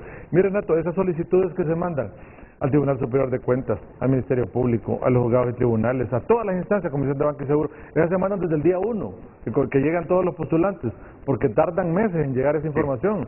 Y aunque ya al final no llegue a la última etapa algún postulante, bueno, usted la envió, pero si la envía hasta que tiene usted la nómina, casi la nómina final, jamás le va a llegar la información, nunca. Claro. Sí, y como número 7 tenemos que se establece un mecanismo de impugnación para quien no esté conforme con la nómina emitida por la Junta Nominadora. Y aquí, a pesar de que es un punto positivo, hacemos la aclaración, aunque no establece un procedimiento. Creemos que ahí se tiene que establecer el procedimiento, cuál será el procedimiento, qué etapas podría llevar para poder hacer esta impugnación de esos 45 candidatos que conforme la Junta Nominadora. Esto es un poco complejo, ¿verdad, Renato? Porque para eso usted puede emitir tachas antes de la persona si cree que no reúne los requisitos, pero ya cuando la lista esté finalizada es un poco complejo, ¿verdad? Mire, este es el modelo guatemalteco, y el problema que tiene el modelo guatemalteco en este caso es que en el ejemplo de ahora de lo que pasó en Guatemala con el Ministerio Público y con Consuelo Porras, se le presentaron a la Comisión de Postulación al menos 4 tachas contra Consuelo Porras, pero la Comisión de Postulación no está obligada, y este es el problema, no está obligada a descalificar al candidato. Entonces ese es un tema muy importante que hay que regularlo muy bien, ¿no? Y para cerrar este tema de la fortaleza, Renato, hay por ejemplo 13 procedimientos, pero nosotros vamos a ver allá que mire, por ejemplo, la Junta Proponente para Fiscal General y la Junta Nominadora para Selección de Magistrados tienen procedimientos bien distintos, a excepción de los que no tienen procedimiento, como el Tribunal de Cuentas, como los miembros del Consejo Nacional Electoral, etcétera, que eso sí se puede regular en otra ley que regule a todos los que faltan con procedimiento, y es una buena iniciativa que podrá ser tomada en consideración para los altos funcionarios del Estado que no tienen procedimiento definido. Fíjate que a raíz de lo que tú decías, Kenneth, nos están llamando para informarnos que no descartemos que el presidente del Congreso convoque a sesión en este mes a los diputados para debatir y aprobar estas reformas. Es correcto, era lo que le decía Renato, que tendría muy bien, que ser muy bien, porque tendría que ser esa sesión extraordinaria para aprobar esto, pero enhorabuena, ¿verdad? Que este tema es importante para el Congreso y que se está tomando con la seriedad del caso. Tenemos desafíos. ¿Vamos a la filmina de los desafíos? Vamos con los desafíos. A la propuesta de Fátima Mena. Ok, y este primer desafío habla de, a pesar de contar con nuevos requisitos, dentro de estos requisitos no se indica una edad para integrar la Junta Nominadora. Esto me imagino que está orientado a que son 13 procedimientos, no es solo un solo procedimiento, y pues me imagino que los requisitos van a variar. Y por eso mencionaba anteriormente que va a ser un desafío el reglamentar esta ley, porque tienen que reglamentarla en función de cada uno de los procedimientos, porque no todos los procedimientos se les puede exigir los mismos requisitos a los integrantes de las Juntas Nominadoras para el caso, y tampoco a los integrantes que pretendan integrar cada uno de estos 13 altos funcionarios que integran el Estado de Derecho hondureño, ¿no?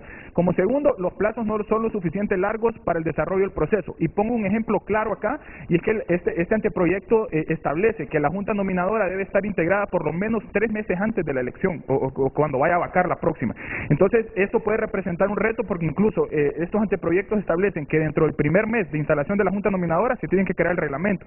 Entonces, ¿qué va a pasar? Se van a quedar solamente 2 meses para seleccionar una corte, un fiscal general, un magistrado del Tribunal Superior de Cuentas, que es algo que 2 meses es un tiempo demasiado reducido y que no se van a poder evacuar las etapas pues con la debida rigurosidad técnica, ¿no? Como tercero, lo referente al mecanismo de denuncias y tachas en el procedimiento no es claro, a pesar de que se establece que va a existir ese mecanismo de denuncias, de tachas, pero no hay un procedimiento cuidadosamente definido, ¿no? Como sí lo vimos en el anteproyecto anterior, que se establecen los mecanismos, incluso se establecen los plazos, se establece ante quién se va a presentar los requisitos o las inhabilidades o el incumplimiento que se puede dar para presentar este tema de las tachas, ¿no? También, y bueno, se establece en ese número 4 el procedimiento bajo el cual se elegirá el secretario, su suplente y el vocero de la Junta Nominadora. No se establece.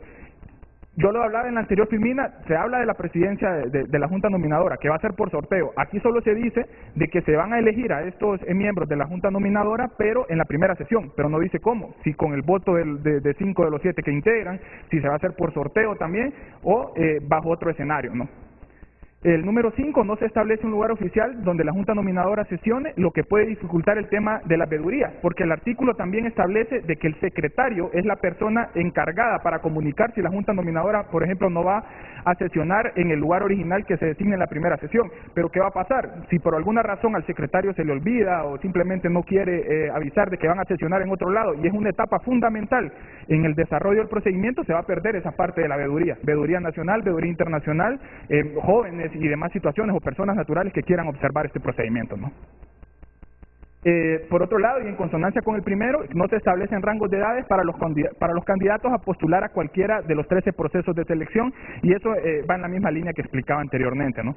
Como número 7, ya se establece la creación de una comisión de postulación, y esto es una diferencia al proyecto anterior, ¿no? Aquí no se deja claro el proceso de conformación, solo se dice que el Congreso Nacional de la República pues va a nombrar, pero no dice cómo, a una comisión de postulación. Se pretende repetir el procedimiento de tachas y denuncias, que ya fue evacuado con la Junta. Se pretende hacer la revisión y esto sería una especie de una comisión o una Junta Nominadora 2.0, ¿no? Y el 8 está en la misma línea.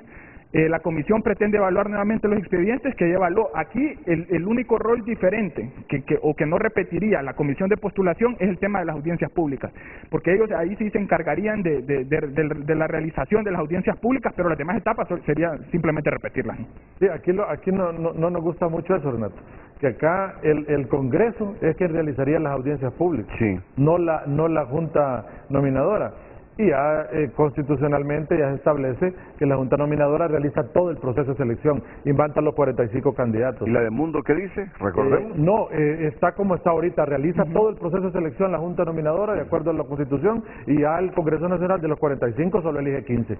Y acá se está, el Congreso Nacional se deja la facultad de hacer las audiencias públicas ellos. Entonces hay un ingrediente político ahí que empañaría un poco el proceso. Sí. Está bien para el resto de altos funcionarios que no tienen procedimiento, está bien, pero no para el caso del fiscal general y la Corte Suprema, que ya tienen en la Constitución definido ese sistema. Y el número 9, que establece una tabla de evaluación conforme a los méritos profesionales, méritos académicos y proyección humana. Pero, por ejemplo, a mí me queda la duda, ¿qué es proyección humana? Porque no se define en la ley, tampoco se dan los elementos bajo los cuales cuánto será el puntaje para cada una. Entonces, esos son elementos que se tienen que revisar. Este tema de proyección humana nosotros lo hemos visto en procesos anteriores, y es, por ejemplo, el trabajo que puede hacer en social.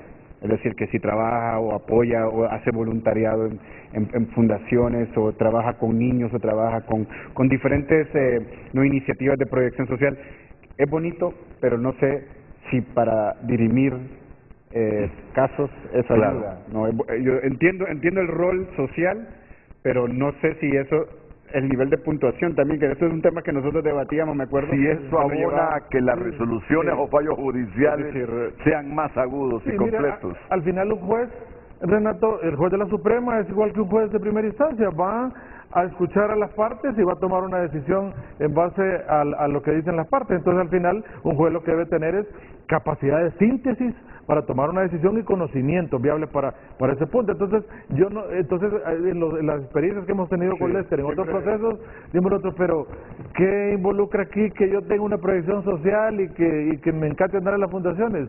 Tal vez ninguna relevancia, a pesar de que el juez sí debe ser una persona vivida, ¿verdad? Dicen las máximas de la experiencia, conocer un hombre de mundo, habla en la doctrina de cómo debe ser un juez, ¿verdad? Pero esas cuestiones creo que para este proceso de selección dista mucho, digamos, de poder... Calificaste de potable la propuesta de Mundo, ¿y esta? Sí. Yo esta propuesta la miro muy compleja y muy difícil de adoptar, porque en la Constitución ya están los procedimientos de elección de los magistrados de la Corte con la Junta Nominadora, y esto prácticamente le daría vuelta a la Constitución, entonces requeriría una reforma constitucional y eso no es posible. ¿Lester?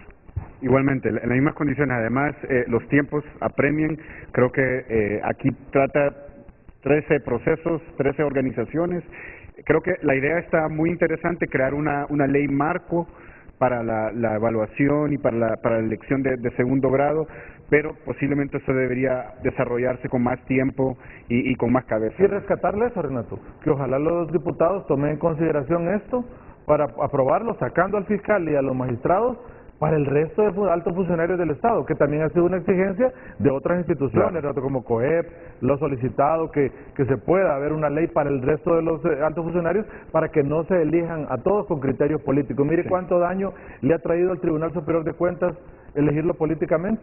Entonces, ojalá que lo tomen en consideración también esto más adelante, para que el resto de funcionarios del Estado sean electos en base a la meritocracia y en base a no aspectos políticos, porque le hacen daño al país. ¿Y a ti, Juan Carlos?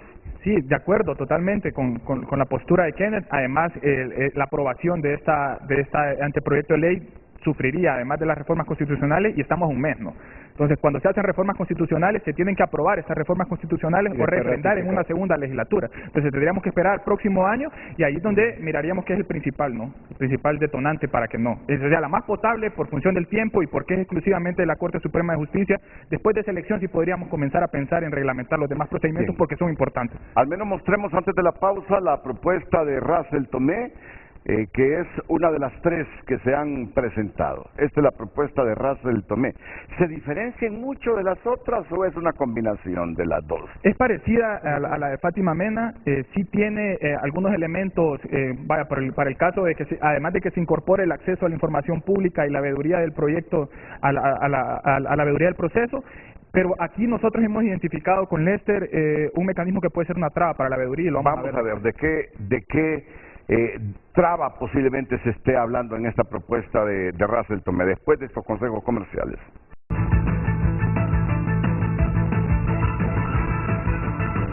Tal como le hemos venido diciendo, hay una tercera propuesta y esta es la del diputado vicepresidente Russell Tomé y vamos con ella.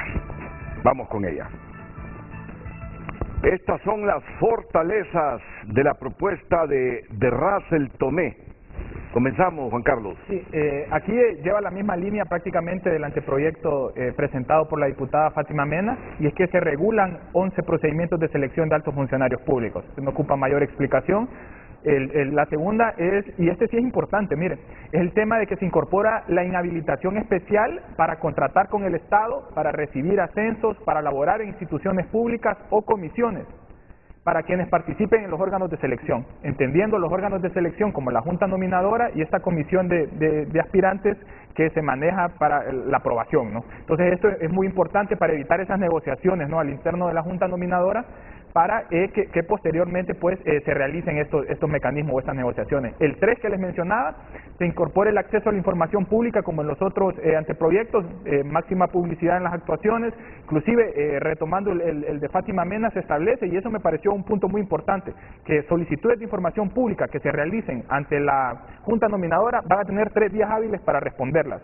Entonces eso vemos que le da celeridad. Y el tema de la veeduría, que lo vamos a ver como un posible desafío en la otra filmina y que mejor explicarlo allá, ¿no?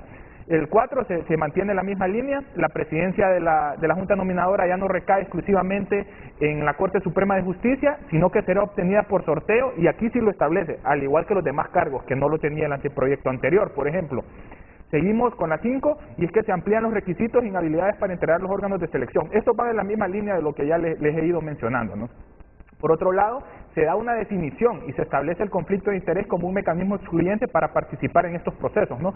Nosotros, además de este análisis que hemos realizado y las recomendaciones técnicas, también realizamos una investigación sobre conflicto de interés y le vamos a proponer a la Comisión de Legislación y Asuntos Constitucionales, mediante la creación de un formulario que elaboramos también, que incluye todo el tema del conflicto de interés para las personas que pretendan integrar la Junta Nominadora y para las personas que pretendan ser candidatos a la Corte Suprema de Justicia y demás procedimientos, pues puedan llenarlo y ahí pues establecer los mecanismos y deducir las responsabilidades si son personas que pues están mintiendo, ¿no?, al momento de llenarlo. El 7 es que los órganos de selección pueden requerir información a instituciones públicas y privadas sobre los aspirantes, ¿no? Y pues se solicita a estas instituciones brindar la facilidad y la celeridad en la respuesta para integrar y no repetir situaciones como lo que mencionaba Kenneth, que desde el mes 1 se pide y llega 2 o 3 meses después la respuesta, y que eso no contribuye a que el proceso se desarrolle de una buena manera. Y el 8 es que incorpora al proceso el tema de la abstención y recusación para los miembros de la Junta Nominadora. Esto es parecido al anterior, con la salvedad de que aquí está el tema de abstención, ¿no? O sea, si yo considero que yo integro la Junta Nominadora, pero veo que se está postulando una persona a la cual soy familiar, por respeto, por valores y por integridad, voy a poner mi cargo a disposición de la Junta Nominadora, porque va a existir un claro conflicto de interés al momento pues de ejecutar las valoraciones, de ejecutar estas decisiones y al final de conformar la lista, ¿no? Y el tema de la recusación, de que por el contrario, lo sé, no lo hago, pero hay personas que se dan cuenta de que existe ese conflicto, pues llegan y me recusan, ¿no? Y se establece el procedimiento de recusación para que pues esa persona no siga integrando la Junta Nominadora. Y también ahí también el tema de la innovación que hay ahí en pedir información a instituciones privadas. Eso creo que es lo más innovador de esa propuesta también, que debería también estar recogida en ese proyecto de ley que se apruebe, no previsto en este mes, ¿no? Yo creo que hay que sacar de diferentes lados, porque yo creo que hay cosas positivas en cada uno, ¿no? Sí, también esta tiene desafíos, la propuesta de Russell Tomé. También tiene desafíos que nos lo comentan aquí Juan Carlos, Kenneth y Russell. Bueno, perdón, y Lester. No, Russell está viendo. Russell está viendo. Ok, aquí hay una particularidad y que podría representar un tema de conflicto, ¿no? El número 1 dice que el presidente de la Junta Nominadora puede emitir resoluciones fuera de las sesiones, con el acompañamiento del secretario nada más. Entonces aquí se pierde la finalidad de los demás miembros que integran la Junta, ¿no? Puede tomar decisiones prácticamente de manera unilateral y eso le daría un poder y la discrecionalidad pues demasiado, o sea, un poder absoluto prácticamente. El órgano colegiado ahí pierde vigencia, pues. Sí. ¿Verdad? Entonces a eso sí, es un desafío para mejorarlo. Claro, y ya el tema de veeduría que lo mencionaba anteriormente, en ese número 2, solamente se establece en ese artículo que solamente puede ser veedor en caso, la Organización Nacional e Internacional, en caso de tener personería jurídica. Entonces esto ya es una limitante para poder realizar el tema de la veeduría, ¿no? No es de libre acceso para todos los ciudadanos, por ejemplo. Personas naturales no podrían. Exacto. Ahí se rompe, ¿no?, con ese espacio de participación que quiere promover también el mismo Congreso, ¿no?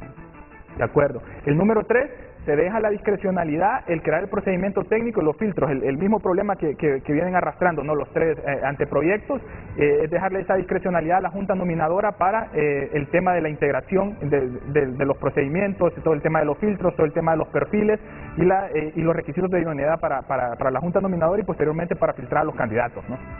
El cuarto es que se eleva, y aquí vemos que está la discrepancia, ¿no?, en comparación con la ley del doctor Edmundo Orellana, que se eleva la edad a 45 años para quien integre los órganos de selección. Entonces, consideramos que debería de mantenerse en 30 años, porque imagínense que va a elegir a magistrados que el requisito es 35 años, pero para integrar la Junta Nominadora les pide 45 años, entonces consideramos que es excesivo, ¿no?, que se podría mantener en el rango de los 30 años. Como número 5, no se establece la forma de financiamiento de los órganos de selección, sin embargo, y escuche esta particularidad, se habla de que el Congreso debe proporcionar el tema de financiamiento y ayuda logística, pero si la Junta Nominadora le solicita y el Congreso no le responde, la Junta Nominadora se puede abocar a cualquier institución afiliada. Para el caso, ¿qué pasa si la Junta le pide total financiamiento a la Corte Suprema de Justicia? Sí. ¿No podría existir algún conflicto de interés al respecto?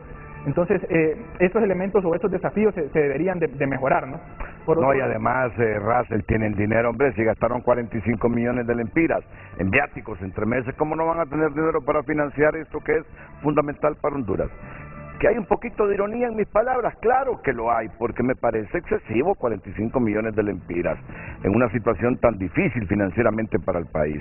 Pero no es una ironía con prejuicio personal, sino una reflexión profunda de lo austero que debemos ser en las instituciones públicas. Por favor, disculpa, Juan Carlos. O que establezcan en la ley que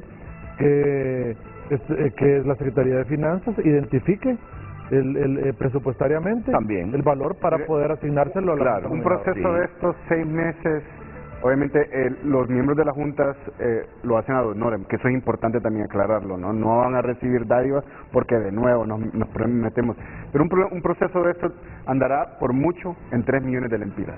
Sí. Por mucho, ¿no? Sí. Que son gastos de funcionamiento. Claro. Y que se realiza cada 7 años para el caso de la Corte, sí. No es que se va a estar repitiendo cada año también. Así es. Si me ayudan proyectando.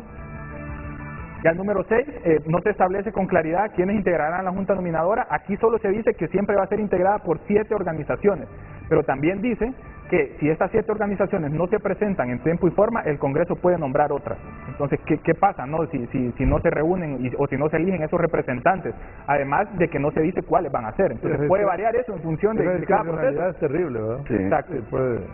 La número 7 es la existencia de comisión de aspirantes para evaluar situaciones técnicas, lo mismo que en el anteproyecto anterior, audiencias públicas, y esto puede representar un punto crítico en el proceso, ¿no?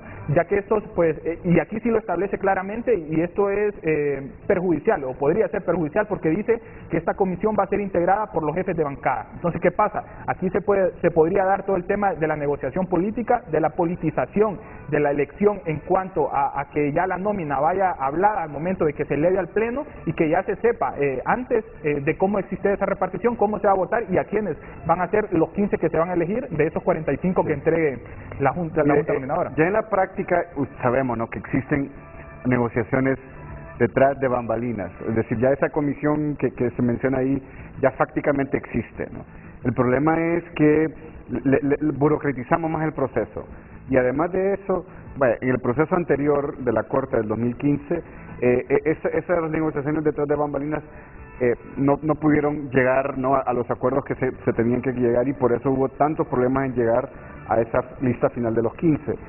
Lo que nosotros proponemos es dejar esto fuera, ¿no? Dejarlo fuera, y que sea siempre la instancia de la Junta Nominadora que lleve a cabo todo el proceso de la nominación, bueno, y que se negocie después políticamente. Sabemos que va a ser una decisión política, pero que tomen en cuenta las puntuaciones de los mejores candidatos y candidatas, ¿no?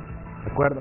Y para finalizar, la número 8, se prevé que los candidatos, en caso de inconformidad con la calificación otorgada en la evaluación, pueden interponer un recurso de reposición. El problema con esto es que el recurso va a ser resuelto por la misma comisión que dominó la calificación, ¿no? Entonces ahí vemos que no existe un órgano superior para el caso de que establece ese procedimiento, ¿no? Bueno, lo que pasa es que hay que generar recursos, Renato, porque no estoy de acuerdo, es una cosa de nunca terminar. Sí, y además dilata el proceso, pierde credibilidad también. Sí. Bueno, esta de Racing me parece que si de Racing dependiera, el Congreso haría todo. Mire, sería junta nominadora y todo. Sí. Es que uno entiende, Renato, que el Congreso es un órgano político, ¿verdad? Uno está claro. Sí.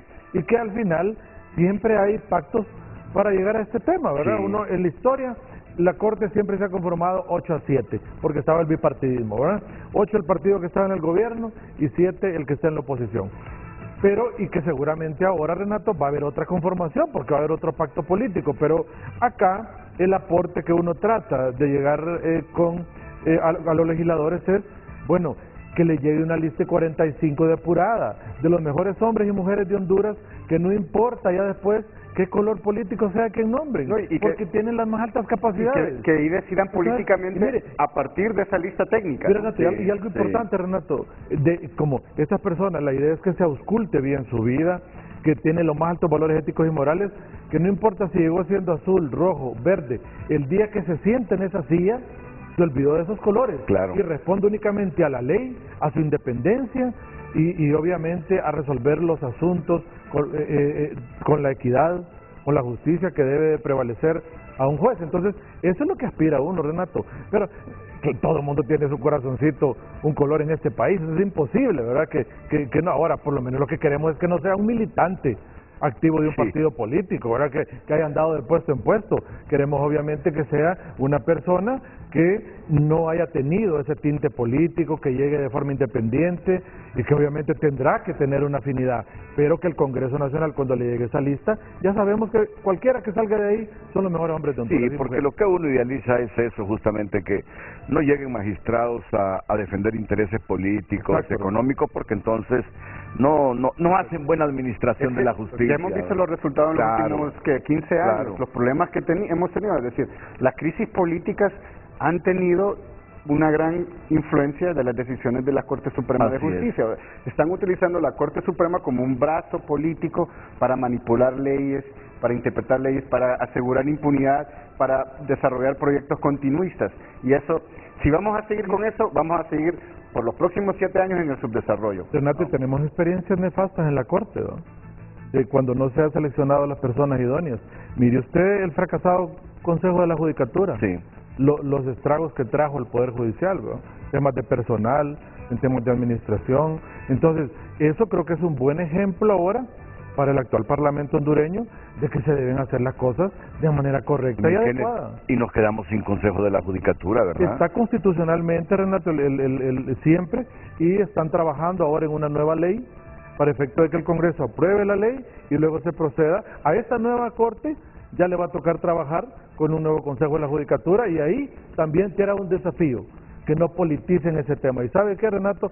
Al Consejo de la Judicatura lo debería de elegir la Corte Suprema, no el Congreso, porque es un órgano de administración interno del Poder Judicial. Si los políticos vuelven a meter la mano ahí, van a crear otro problema en el Poder Judicial de nuevo. Si elegimos una buena Corte Suprema de Justicia, no tenemos por qué temer que los concejales de la Judicatura sean electos también ahí por la Corte Suprema. Y los puntos críticos para el desarrollo del proceso, ya a manera de resumen, los van a ver en pantalla en este momento, siempre elaborados por la Asociación para una Sociedad Más Justa. Sí, nosotros hemos identificado 5 puntos críticos y que esperemos pues sean desarrollados de una buena manera para que el procedimiento de selección de la Corte Suprema de Justicia sea el idóneo, sea el apto y se escojan a las mejores personas. Como número 1 tenemos la asignación de recursos presupuestarios a la Junta Nominadora, esto para facilitarle el trabajo y que ellos solo se estén preocupando por la evaluación técnica, por esa depuración de los filtros a través del desarrollo de cada una de las etapas del procedimiento y que pues a la postre genere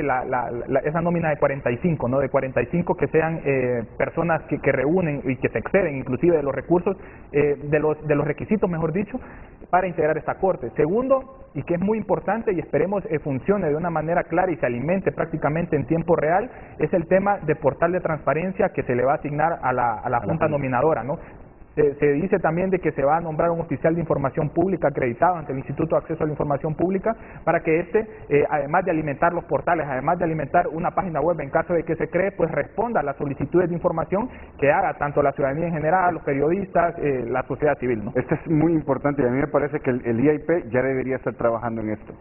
No, es decir, miren, en esa junta nominadora no llegan personas expertos en informática, expertos en desarrollar portales de transparencia. Además de los portales de transparencia, tienen que tener también en redes sociales, una cuenta en Twitter, en Facebook. Es decir, aquí es cómo poder darle la información a la población para reducir esa desconfianza que hay en el proceso. Y aquí el IAIP es claro en esto, es clave en este trabajo de anticipar a esa demanda de información que hay en este momento, ¿no? Entonces, y que va a haber. Y además de eso, la Junta Nominadora tiene que ser muy proactiva en dar la información, es decir, tiene que tener claro cuándo es el cronograma de actividades, cómo se va a evaluar, explicar a la población cómo se va a evaluar, es decir, aquí es, la transparencia siempre lo he dicho, ¿no? Es una calle de 2 vías, se requiere ofrecer, pero también se requiere exigir información, y en estos momentos, para ganar confianza hay que ofrecer información. Bueno, después de la pausa, está en el teléfono, por la línea telefónica, Russell Tomé, uno de los diputados que ha propuesto ahí un proyecto de reformas para la elección de la próxima Corte Suprema de Justicia. Después de la pausa. Continuamos con Frente a Frente gracias a Óptica Matamoros, ahora en City Mall San Pedro Sula. Óptica Matamoros, el placer de ver bien. Bueno, antes de que intervenga el diputado Russell Tomé, no pregunté la opinión así personal de cada uno de los miembros de ASJ presentes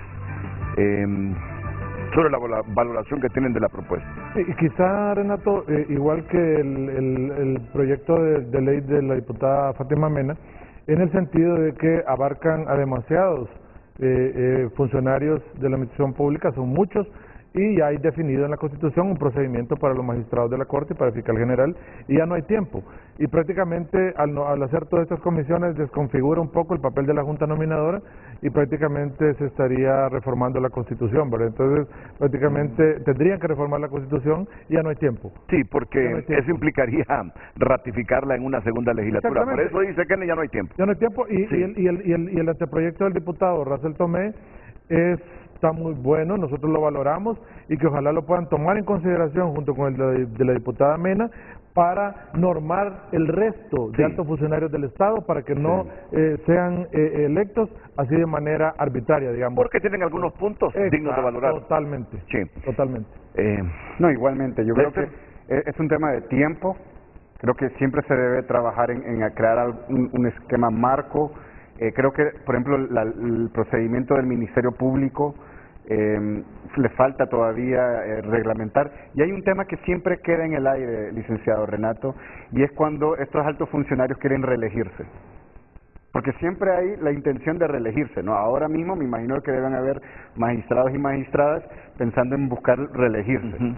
En el Ministerio Público, bueno, tenemos un fiscal que se reeligió, pero no hay mucha claridad de cómo participar, si debe participar de nuevo de cero como un postulante adicional o se le tiene que revisar su desempeño y darle otro tratamiento. Entonces, esos son los temas que hay que ir afinando en estos procesos. Juan Carlos. Sí, igual, el tema de la reglamentación de los diferentes procedimientos, eso es clave, se tienen que tomar en cuenta estos dos anteproyectos para regular los diferentes y evitar situaciones que usted la tuvo hace unos días también, como la investigación, por ejemplo, desde la Comisión del Legislativo que se está realizando contra el nombramiento de la Comisionada de Derechos Humanos, producto también porque no está un procedimiento escrito, no están tal vez los requisitos o el procedimiento como tal lo suficientemente extendido, y eso conlleva situaciones de... Muy buena observación. Sí. Eso dice que hay que tener procedimientos no solamente para seleccionar, sino para evaluar el desempeño a nivel intermedio y después final. Es decir, creo que este es parte de todo un marco, ¿no?, de selección,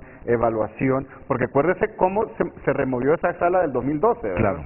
Está en comunicación con Frente a Frente el diputado vicepresidente del Congreso, don Russell Tomé. Abogado, adelante, buenos días. Muy buenos días, un saludo, Renato, en su programa Frente a Frente.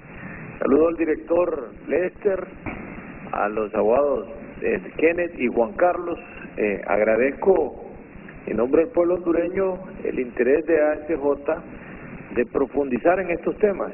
Mire, un poder judicial independiente, ético, es una garantía del Estado de Derecho, nos va a generar las condiciones para la inversión, vamos a poder tener oportunidades de empleo, vamos a tener justicia, que es lo que el pueblo nos ha pedido.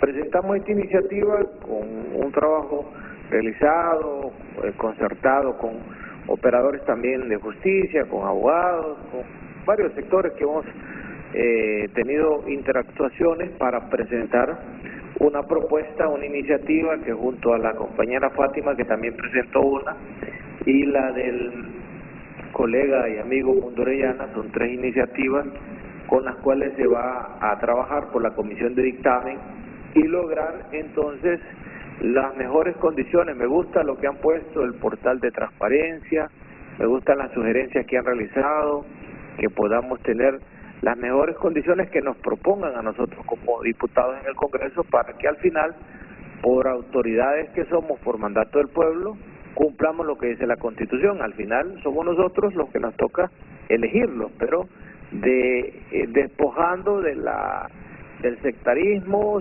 y encontrando en ese universo que nos presenten los mejores hombres y mujeres para desempeñarse en el Poder Judicial. Creo que son los cambios que ofrecimos al pueblo hondureño, lo estamos cumpliendo, Renato, es un cambio.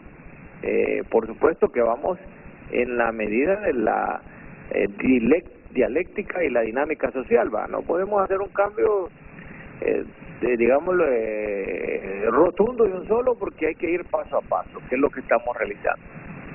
Bueno, muchas gracias, abogado Russell Tomé. Ven ustedes que ha recibido con beneplácito el hecho de que una organización de sociedad civil como ASJ se interese en estudiar, en contrastar, en sugerir, es lo que les decía yo, ¿no? Lo importante que son este tipo de organizaciones como la Asociación para una Sociedad Más Justa en el ánimo de construir Estado de Derecho, ser capaz de criticar, investigando, estudiando y revelando los problemas, como les decía, coyunturales y estructurales que tiene Honduras y proponiendo cómo resolverlos.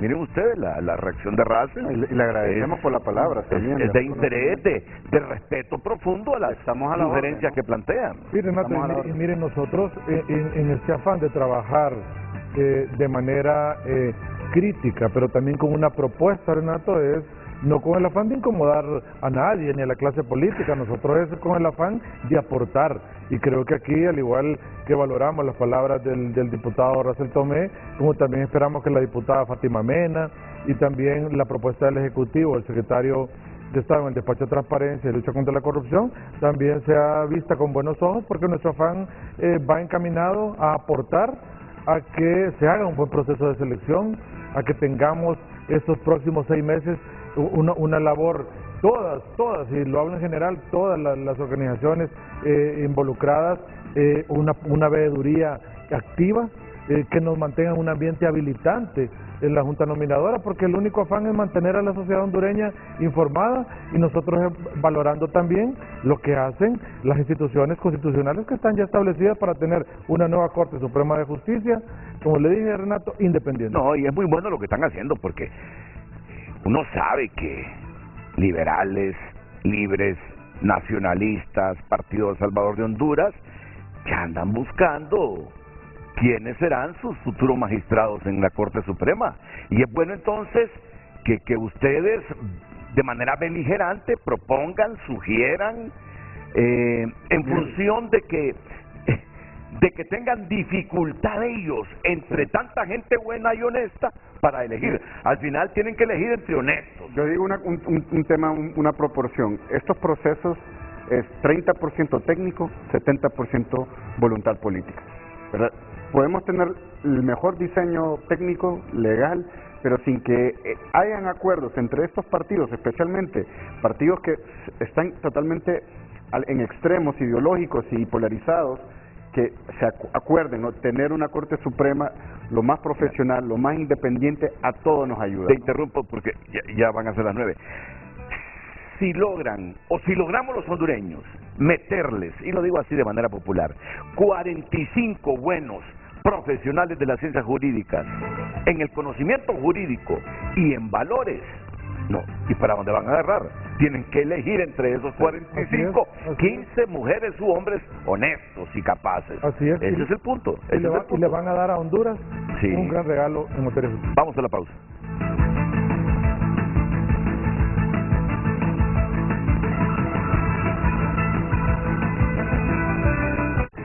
Ya regresamos a Frente, gracias a Ciudad Jaraguá, un nuevo concepto ecourbanístico moderno.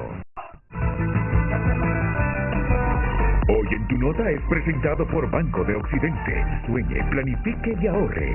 Hágalo en grande con Banco de Occidente. La actualidad noticiosa llega a través de tunota.com y por cortesía de Banco de Occidente. América sufre su mayor crisis migratoria a causa de la violencia y la pobreza. Está pasando temor en la Ceiba por surgimiento de Escuadrón de la Muerte contra extorsionadores. Gabriel Rubí y demás ex empleados de Copeco se defenderán en libertad. Estas y otras noticias disponibles en tunota.com y por cortesía de Banco de Occidente. Apoyando al pequeño de hoy, hacemos el grande del mañana.